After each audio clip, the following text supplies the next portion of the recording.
Shukla Jaipur via Kota कृपया ध्यान आपो अहमदाबाद दिल्ली में आपका स्वागत लखनऊ जंक्शन ನಿಲ್ದಾಣದ ಕಡೆಗೆ ಹೊರಟಿರುವರೆ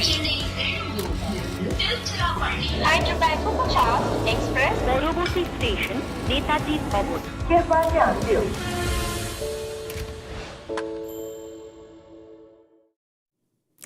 The last time these two teams met in Ahmedabad, Ravindra Jadeja hit 10 runs in 2 balls and ended Gujarat's dreams. Will CSK end Gujarat's dreams again, or will Gujarat fight back? We'll find out on Cricbuzz Live. I'm Saiyami Kher. With me, I have my two favorites. Please welcome Shaun Pollock and Sthalekar. Welcome back. It feels like we never left. Saw you earlier today, didn't I? But we are back to our first home and comforts of our red chair. From our comforts of our red chair, Polly, we'll straight go into scenario.com and you please explain to us how, if GT is last on the table, they still have that miracle chance of qualification somehow for all the Gujarat fans. Yeah, I think it is a bit confusing because on the table there's ease above them, Yes. but they aren't eliminated. And here's the story. Obviously, Rajasthan and Kolkata will have to win the rest of their games to get plus 16 points plus.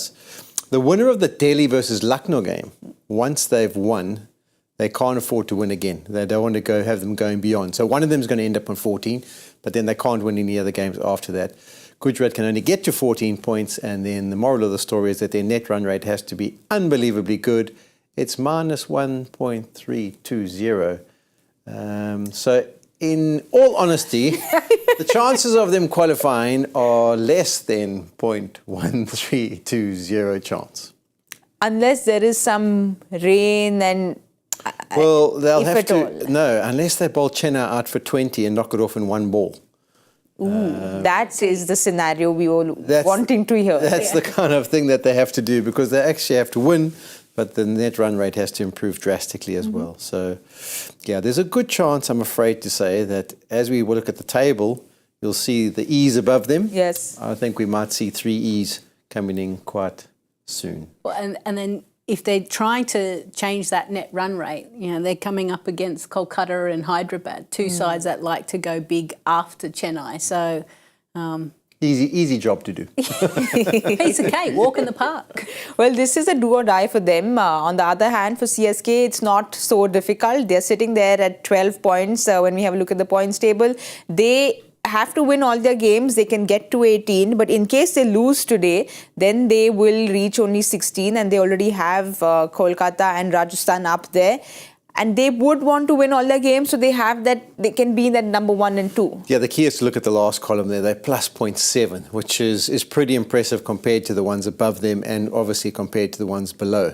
So for them, it is just about trying to get to 16 points. I mean, they've got the 3 games left. If they do win 2, they stand in a good chance of maybe ending up in the top 2. And that's so key for them because we just touched on it a little bit yesterday. The last eliminator happens in Chennai and the finals in Chennai. So going back to your home ground, we've seen, not this season, but we've seen in the past how brilliant they can be at that venue. So there's a real incentive for them to produce. But Lisa, for Chennai's point of view, the last 6 games, they've won 3, they've lost 3. We've spoken about how they've looked like a paler version of themselves. But what do you think has gone wrong for them this season, or what do you make of the season for them? I think they're trying to find an opening partner for Ruturaj, isn't it? Devon Conway was so good for them last year, and they've tried Ruchin, and they've tried a few other players as well. They may go back to Ruchin as well this game, and we've seen how important that opening pair is for this edition of the IPL, where you get a really good foundation, a great base, and away you go. So I feel like that's probably missing a little bit more. And then the bowlers in general across the tournament have found it hard. It's been one of those tournaments where batters have probably dominated, and we seem to get tournaments where bowlers seem to do really well, then it's the batter's turn, and then they just kind of keep it kind of adapting. So this year I think the Chennai bowlers have found it a little bit harder to adapt. And for Gujarat, we've spoken about this from the beginning of the season. You know, we've spoken about how Shubman not really getting runs, that middle order problem, the pacers, all of it has been really not clicking. But if there's that one thing that you'll have to point out, what's that one thing that hasn't gone right for them? Yeah, I think it's always difficult, because everything has a knock-on effect. You know, whether you don't get wickets up front means that the guys who come on under more pressure. If Shubman Gill doesn't get off to the start like he did last year, that means the middle order's under more pressure. But I mean, obviously losing your captain, losing a guy who made good contributions in the middle order, that's a massive blow. But I still go back to Shami. I think Shami was just sensational. For 2 seasons, he's been brilliant for them.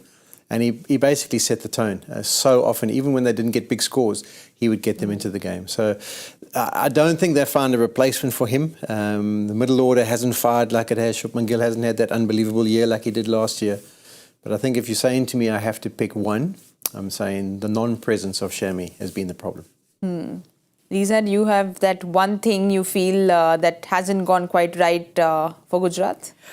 I feel that, yes, Shami as well, but if you look at Rashid Khan and Mohit Sharma, they both picked up, I've just lost my ear, 27 wickets last year, and both of them I think are sitting under 10 or just 10 and 8.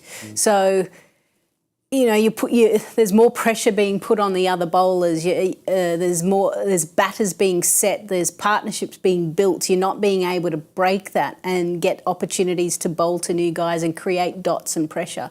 So they're finding it hard out there. And then you've got a new skipper as well. And I mean, he's still a young guy. He's 24 years of age. So, you know, there's still some positives about this tournament for them for next year. Things haven't necessarily kind of clicked. It's also the challenges mindset-wise. I mean, we've all been in teams, and when you've had 2 unbelievable years and it's coming to the end of the 3-year cycle, you know, if things don't go according to plan in the first 3 games, you go, well, we won it 2 years back, and we made the final last year. So, if we have a bad season now, it's not kind of the end of the world. We're still trying as hard, and we lost our captain, and our main strike bowler didn't come, and we're still trying hard. But you know that it's difficult to be in a team scenario when all those things are unfolding, and you say no. We're not going to accept this. We're not going to accept second best because this, and this. We're still going to come out and produce as best we possibly can. And Rashid's coming back from a back injury. And Miller's had an injury, hasn't been quite been his best. There's a lot of excuses you can make, but the challenge for sporting teams is to still be able to rise above that challenge when things aren't going according to plan. On him as a batter? No doubt. I think for young players, when they're given the leadership role, they want to start the tournament well. They want to be able to say, hey, it's not affecting me. I want to lead by example. I mean, there'll be different types of captaincy. And I think he's still going to probably figure out what type of captain he is. Is he the one to lead by example? Is he one to inspire his players around him? You know, how he goes about that will change and differ as he gets a little bit older. No doubt the pressure, and when you've had such a great year previous year, 890 runs. Yes. I mean, it's hard to kind of back that up, right?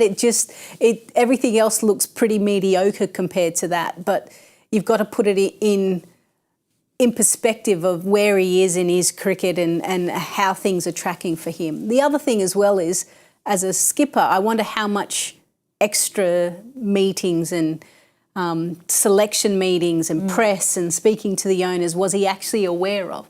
Sometimes captains, the good captains, maybe like a Hardik Pandya and that coaching staff those last few years, they protected a lot of people. Now all of a sudden he's got that job of trying to protect everyone else, and he's like, oh, okay, this is a little bit different. Yeah, you have to go speak to people, and, you know, try and motivate. You just got to speak to people. No, I'm saying you've got to, like, someone's having a bad time, you go to his room and maybe chat with him a little bit. But I think the key to captaincy, and it was more difficult for myself, like as an all-rounder or bowler, is that you've got to separate your skills and you've got to separate your times when you're going to perform and then you as time as a captain. And for a batter, it's a bit easier because you say, okay, we're batting. Yes. There's nothing I can really do from a captaincy perspective now. I need to, the best thing for the team is that I focus on my job and have my skills where they need to be and I score runs.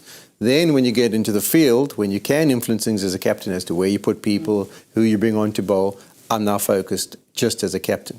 And that's where you've got to allow it not to have a knock-on effect. So if you feel like, well, I'm kind of letting the team down because I'm not getting runs, forget about that. That's not the job when you're in the field. Just concentrate on getting the right people on, getting the right field places in place. And that's the best advice I could give to him. He's got to learn to be able to separate the two and not allow them to linger longer. So as an all-rounder, the hard thing when I was captaining was I've got to just concentrate on my bowling, and then when I'm finished that over, now I've got to think like a captain. And then when I finish the next over, I've got to think like a bowler, and that's the challenge when you're a bowler in the captaincy position. But he should be able to say, this is my batting, once I'm finished that, this is how I captain the unit. Well, in an interview of his, he said that he is trying to separate the batter from the captain. Gary Kirsten spoke about how he's a world-class player and he will grow into the role of captaincy. But do you think that added pressure of, we know what Gujarat's done in the past, they've won a season, they were finalists in the other, so even that pressure of this is the team I'm taking forward, playing on his head? Yeah, look, there's a little bit of ego in it as well. It's like, I've got the reins now, look at me go, and it's not Hardik that got us there, you know, I can get us there as well. There's got to be, that's why these players are the best, right? Because they kind of find these little competitions, you know, it could be made up, it's just internally within them that just keeps sparking that extra effort from them. So I think, yeah, he would have definitely been going, I want to kind of keep the mantle going, so we haven't dropped off, but unfortunately that hasn't necessarily happened. It could have been as much as even a thought at the start of the season that I'm going to win us 3 games on my own and set the tone as a captain. And now he feels like he hasn't done that. So it could be even down to that. Yeah.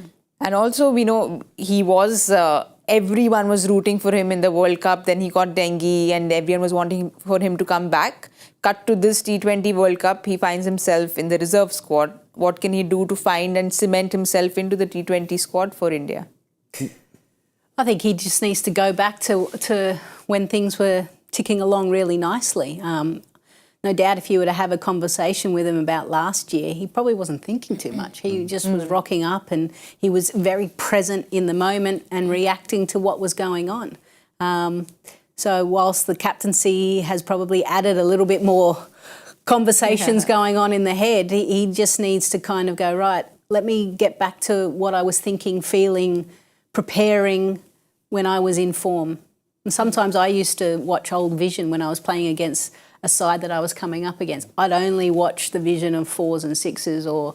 No, there was never 6s. Just 4s. Or bowling a great spell, right? So you kind of flood your mind full of positivity. So he just needs to do that. He hasn't lost any of his skills. It would have probably contributed though. I mean, what was the side was announced 2 weeks ago? And he had already had that opportunity in the RPL to kind of state a claim for selection. And if he had gone like he had last year, if he had got 300s in the space of the first 6 or 7 games, there's no doubt they probably would have had him in the squad rather than a non-travelling or a travelling reserve. So he'll probably be a little bit disappointed about that because he understood I can win games for my team, I can state a claim for India, I haven't done either, and my team's not going well, so my captaincy's looking like it's not the best. Yeah, those are the things you have to deal with. That's why they get the top dollars. Well, he is the prince. We know that he is a world-class player and he will bounce back. We'd asked you all for your advice. So let's have a look at the coolest advice that you all have written into. This is Rachit. He says, use Dhoni as an impact player if he's injured. Try to bring back Rachin instead of Moin maybe. Rahane is in a bad phase and needs to be shuffled. All right, Rachin. Let's see if we've heard you or not. I am Mohan59 says, my coolest advice for Chennai, Ajinkya Rahane should be sent at number 3 instead of opening. All right. That's where he was. Well, I think they have heard you, but we will get to that later. Thank you so much for writing in. These are our 2 winners for today. Congratulations on the 2 winners, and all of you know the drill. If you all have any kind of advice, write in because there isn't too much time left now. The playoffs are going to be getting done pretty soon. So write in with your coolest advice to win big prizes. Powered by Crompton Air Coolers, Jaldi Cooling. There's something that Ruturaj Gaikwad is going to feel a little cool about is he has finally won the toss. Oh, hey. So well done. He's going to feel cool. He's won the toss and he's decided to field first. This reminds me of something that happened last year. It's exactly like last year's final. CSK wins the toss. They decide to field first. We'll have a look at CSK's playing 11 and see if there are any changes. Like our coolest advice said that you should get Rachin Ravindra in. So Rachin Ravindra is in and Gleeson is out. This is their bowling 11 and Ajinkya has usually been coming on as an impact because of that calf injury. So we'll see if he comes in later.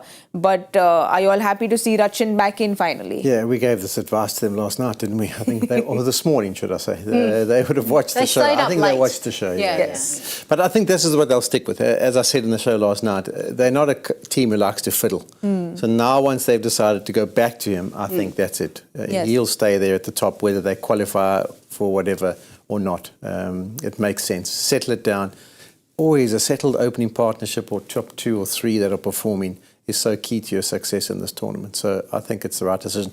I'm also trying to think, when he came to the World Cup here, wasn't this the venue where he launched himself? Didn't he get 100 against Pakistan or something? Yes, he did. So he might have some really good vibes about this ground as well. Yeah. That might be a point why they throw him back in. We'll have a look at the impact list as well and see if there are any surprising changes in there or not. So there is Sameer Rizvi, Ajinkya in there.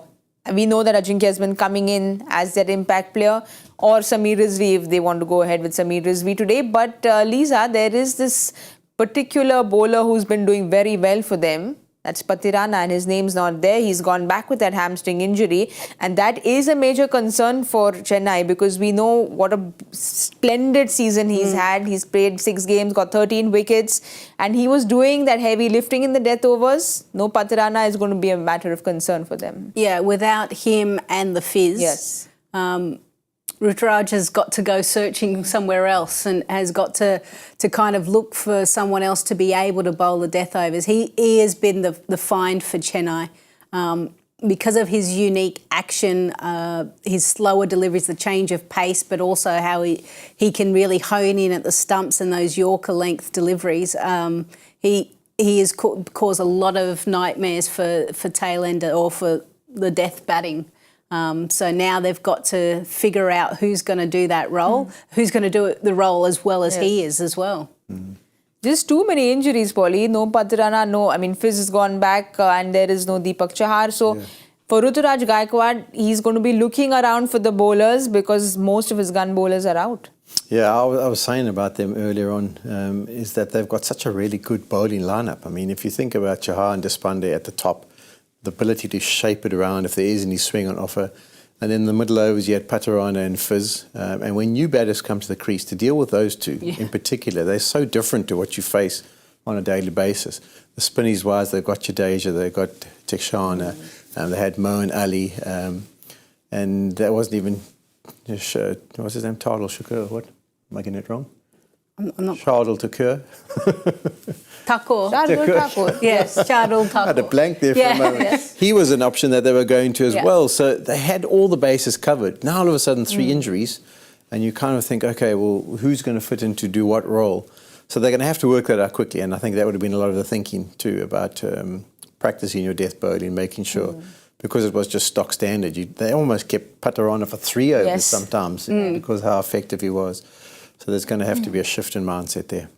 Well, let's have a look at Gujarat's playing 11 and see if they have any changes. Well, quite a few changes there. Matthew Wade comes in because I guess Ridhiman's out and Matthew Wade comes in, because of which I think Joshua Little gets out and Kartik Tyagi comes in and Umesh Yadav is in for Manav Sutar. So quite a few changes that they've done. Both teams were listening to us last night, eh? Both teams, were up late listening to the show. Sahar, I think it's time for him. And then often just maybe, I think Matthew Wade might not come in that position. He actually might come in at the top if they don't decide to go for Sai Sudarshan. Because he can play that role. He's done it for Australia. He's done it for a couple of the franchises. But yeah, I like the look of that, to be brutally honest. Noor Ahmed is in fantastic form. Rashid obviously is a bit low on confidence. Hopefully he's sorted out his shoulder injury. But there's experience there, Yadav and Tyagi, they've all played before. They've played, I think they've even played internationally. So they need to step up. It's difficult for someone like a Josh Little. He had a good game where he started off badly, but then did really well to pick up 3 wickets, I think it was in that game, or even maybe 4. 4, he picked up 4, yeah. So it's a bit harsh on him to just get one chance. But I think balance-wise, they had to get Wade in, and then obviously losing so hard, you have to get a keeper in. Yes. So it kind of all makes sense, and it does look to me like a better feel and better balance. But what pressure, right? Gujarat, bottom of the table. Matthew Wade's been sitting there waiting. Same with Tyagi, hasn't played a game this season. They just sit there, wait. We cannot lose any more games. Your turn. Yes. Don't stuff it up. I think on the other end, they said, just so happy to get a gig. Yeah. It's like there's nothing worse than sitting around. And they probably go in the mindset, we've done anyway. I mean, come on, let's be honest. Can we win 3? Can we improve our net run rate? Can we qualify? But I'll just go and play. I'll see if I can have a good more end. freely, maybe. That's what we'll see. We'll probably see them playing more freely, because that middle order has definitely not been playing freely at all this season. And it's been the big concern for Gujarat, because I think back in 2022, when their middle order clicked, they were up at this chart of ours. They were champions there. And now we see the middle order not clicking. And look at where they have dropped down to, Lisa.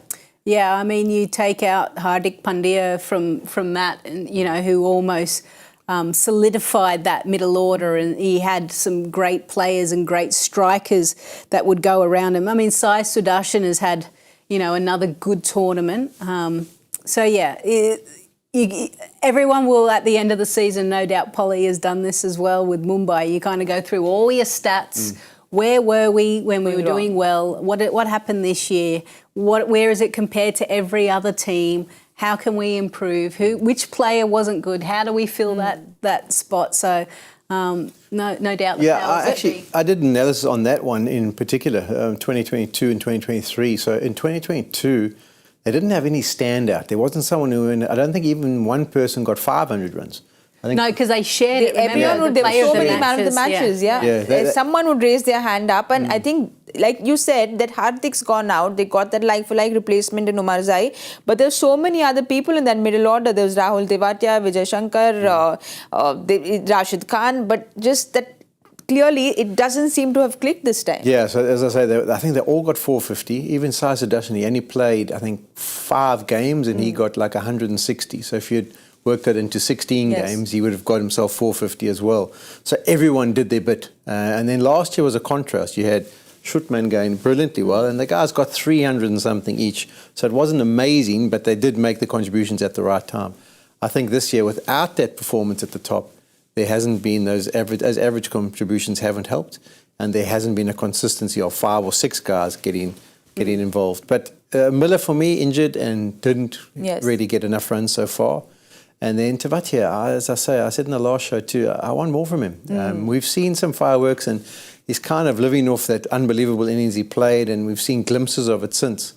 But for me, I'm afraid, I know it's hard in the middle order, but there needs to be a bit more consistency, and he needs to take games over the line. I mean, last year he also didn't go so well, like 87. So, I mean, just looking here, he's getting a couple of 20s. So then my question is, could he come a little bit higher then to give himself a bit more opportunities potentially? They've had a few innings where they've collapsed, and he's been in higher than... Oh, he opened one game. Yeah, and he still hasn't done... sorry. Yeah. I don't think he opened, but they got him in early. They got him in early a couple of times because of the situation and losing wickets, and he still hasn't answered. So, unfortunately... So there was Tewatia, Miller. In that middle order, if you have to pick up Vijay Shankar, Tewatia, Miller, who's that one person who's probably disappointed you the most? Yeah, I think David. I mean, there's the international experience, there's the finishing power, and also, I mean, from a responsibility, he's been a captain of an RPL team, he's been a captain of South Africa. You pay your money, you get those players involved, you want them to take you over the line, even if it's 2 times. I mean, you take them over the line 2 times compared to where they're at. All of a sudden, they're looking pretty and maybe could qualify. They still can qualify, 0.1% chance. But, you buy your international stars for a reason. Well, someone who has really done well for CSK is Tushar Deshpande. He came on as the first impact sub, and from there on, the growth has just been exponential, and he's been so good because there was that big hole after Bravo retired about, who's going to fill in that death over thing, but he clearly seems to be doing everything because he got those wickets of Bairstow, Riley Russo in the first game, in the last game. So clearly, he seems to be now that gun bowler that CSK is looking to with everyone else injured or not playing. Sometimes you get one opportunity, don't you, to kind of prove your worth and prove that your skill set is good enough, and it's about grabbing it with two hands, and that's exactly what he's been able to do.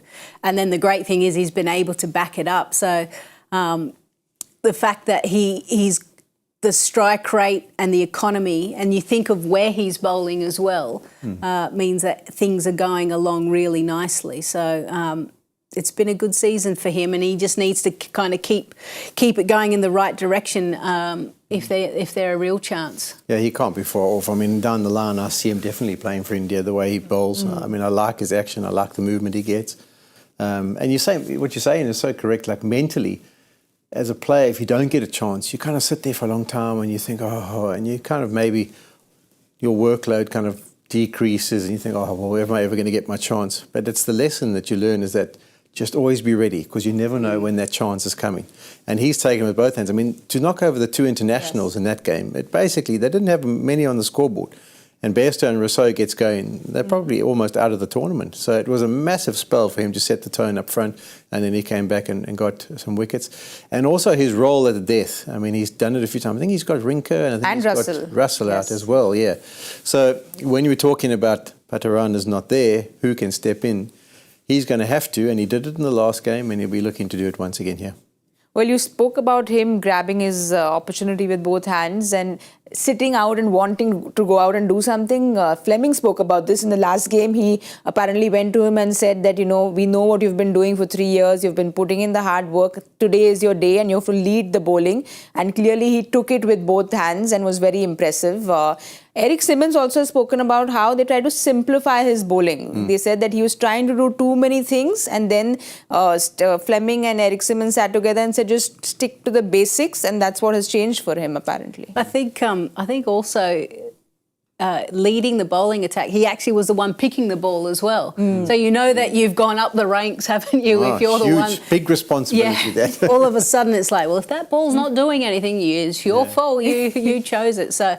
And he handled that. He took it within his stride. So it also tells you that he's pretty well grounded as well, so to be able to cope with that pressure. Well, we saw him do the Bravo dance after he got that wicket of Andre Russ the other day. So we know that bond clearly that they have between each other. We also know the bond that you all have with our experts in the house. We have a question that's come in for both of you. Let's have a look at the Ask CB question. Rahul Sonavne asks, after a terrible season of batting and bowling, who do you two think will be retained by Gujarat next year? 4 names only if you were to pick. Well, I wouldn't judge Rashid on this season. I think he's much better than that, and I think coming off the back injury, he struggled to get going, so I would hold on to him. I would obviously hold on to Shubman Gill. I think that's an important one. Agree.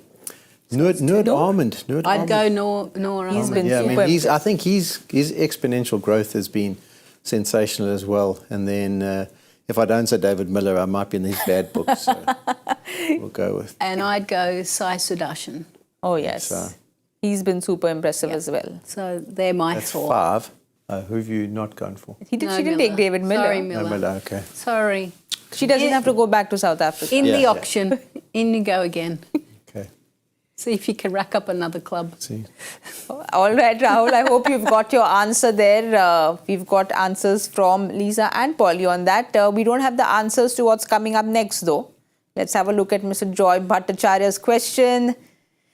Who is the only player to bat, bowl, take wickets, keep wickets, lead his side, all in the same ODI, and was also judged player of the series after the game? Who's that player to bat, bowl, take wickets?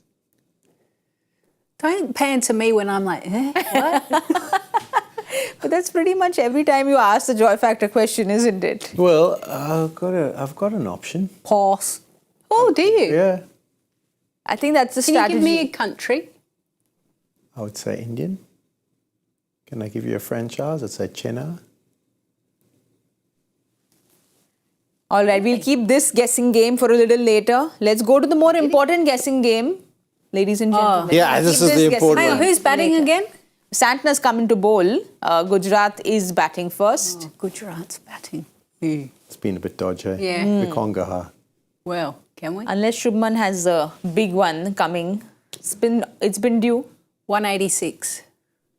177. 186. We say numbers and she's like, whoa. Like we're not supposed 177. to. Yeah. And She's like, guys, I don't know where to I don't go want to now. sandwich you. It's okay. You've got to win. No, but today we are rooting for... Oh, yeah, sorry.